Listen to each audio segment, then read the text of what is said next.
Hey there, Internet and you amazing creatures of the beyond.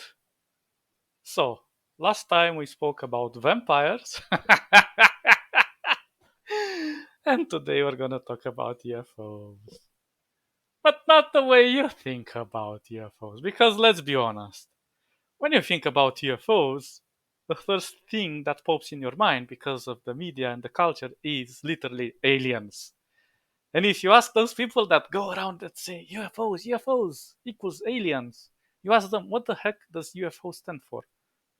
Aliens? No, it stands for unidentified um, flying objects. And there are many types of unidentifiable objects, like they can be ground objects, underground objects, underwater objects, and so on, or in space objects. And these objects are all around us in certain situations. So let me tell you a little story. A long, long time ago, maybe 20-ish years ago or something like that, I was standing on a cliff that met the ocean with a friend. Not on the edge, but nearby. And it was a cloudy day, and the clouds were way, way, way up high in the sky. And my friend was like, "Look up there, what's that?" And initially I look up, but I couldn't identify what he was looking at. And then he shows some region, and we look both in that direction. And there were three white dots moving in unison in the sky in the same direction at a very slow pace. And we didn't jump to conclusions. We were both pretty young. But it was weird. It was a weird experience. And we didn't understand what we were watching. And it couldn't have been birds because it was too high up, and birds don't usually fly that up. And they looked quite dotty, like spheres.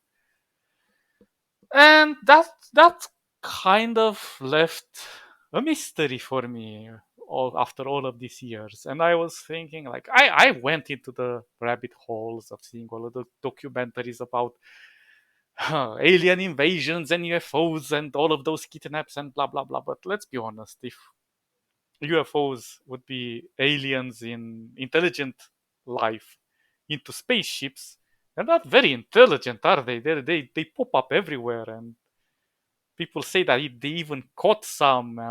And I mean, yeah, doesn't make much sense, does it? If you would be a higher level of intelligence, you would invade this planet instantly. Or at the very least, put a bubble or something, or keep your distance, or invent some other techniques to monitor this species if you're really into that. I don't know, just my opinion. I think I would be more intelligent than them in this case, don't you? And the thing is that the reality could have been maybe there were remains of a shuttle that usually come back into orbit and either fall in certain places or float there for a bit, and then they disintegrate, or maybe it was a balloon, what's the word, a weather balloon, and usually in the sky far far ahead, uh, on top, it's easy to create that kind of a lens flare where you see one thing multiplied if the sun kind of beats in the right direction and so on. But anyway, it could have been anything. My personal opinion is that it could have been a very rare phenomenon that I witnessed, and I believe that it could have been caused by the difference of atmospheric pressure between the ocean and the land, and then something like that could happen. Again, I don't know. It was very far. There were just three dots, so I have no clue. For me, it's always gonna be an unidentified event.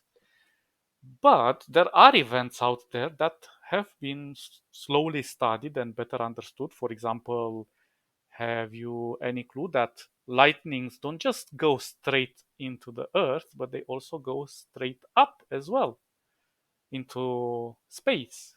And there are theories that suggest that lightnings are maybe produced based on certain energies that interact with the atmosphere of our planet, energies that are found outside in the solar system, maybe solar flares or radioactive areas and so on. It's a lot of things that could produce these events that we are slowly but surely trying to better understand this.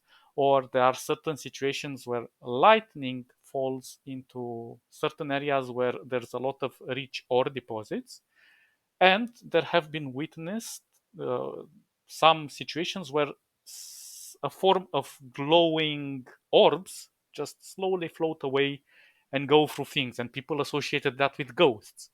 But again, it's a very rare instance where nature is just very amazing.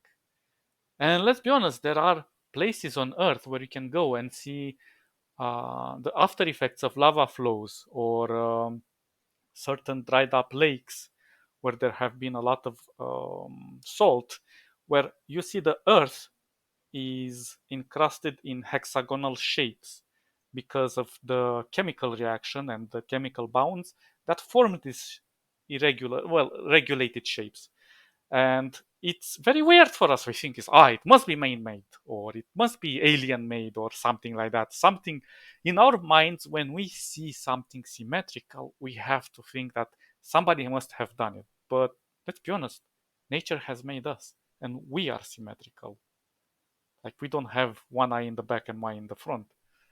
We are pretty symmetrical from, well, approximately, not 100%. But the thing is, like, there is symmetry all around us, and it's so easy to interpret it wrong, especially when we see things that we don't usually see, and we get so panicked that we automatically have to jump to this conclusion that there has to be an intelligence behind it.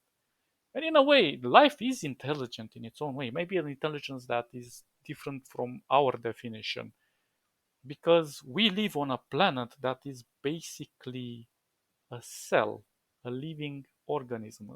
Everything is, I don't know, in synchronicity.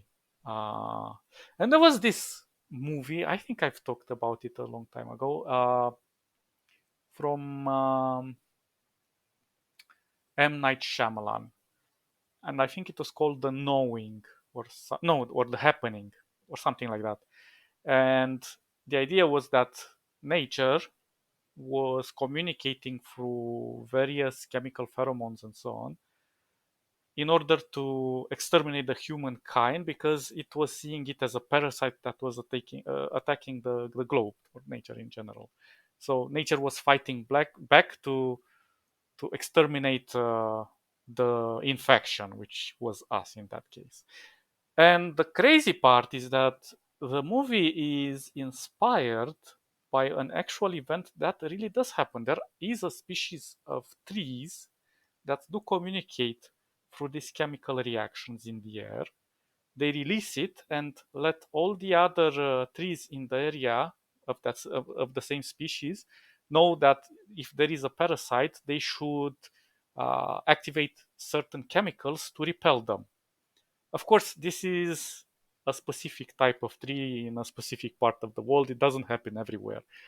But the fact that trees communicate through these methods is very alien to us. And we usually think of ourselves like the dominant species, the top of the food chain. We are above everything else because everything else is dumber than us. But we realize that nature is not dumb, it just works in different ways. And nature will forever prolong and exist far beyond our existence, because, as I said before, we are a fragile species. We can be wiped out either by nature or by ourselves as well. But nature can endure and it can be reborn. There have been instances where the globe froze almost in its entirety, and still nature could be revived afterwards. And we have seen multiple species that can go into of plants, I mean, that can go into hibernation and then reactivate back to life. Yeah, so nature is very awesome and scary, but amazing. But we come from nature, so we shouldn't be afraid. We are part of nature. Unfortunately, we have put all of these, mm, how should I call it, concrete jungle between us and nature. We don't have direct contact with nature so much as we used to, maybe let's say a few hundred years ago. And it shows because we are starting to kind of isolate ourselves from nature more and more, and we're trying to artificially slowly develop our species, perfect it. But I'm not sure what's gonna happen. I'm not saying it's good or bad, I'm just unsure. But the fact that we come from nature, we should also be mindful of it and respect it and take care of it, because if we take care of it, it takes care of us. That's that's the relationship, the reality that is there. So yeah, again, I went from UFOs to relationship with nature. You guys are awesome. Thank you for listening for through my babbling, and I'll catch you all next time. Bye bye bye bye bye.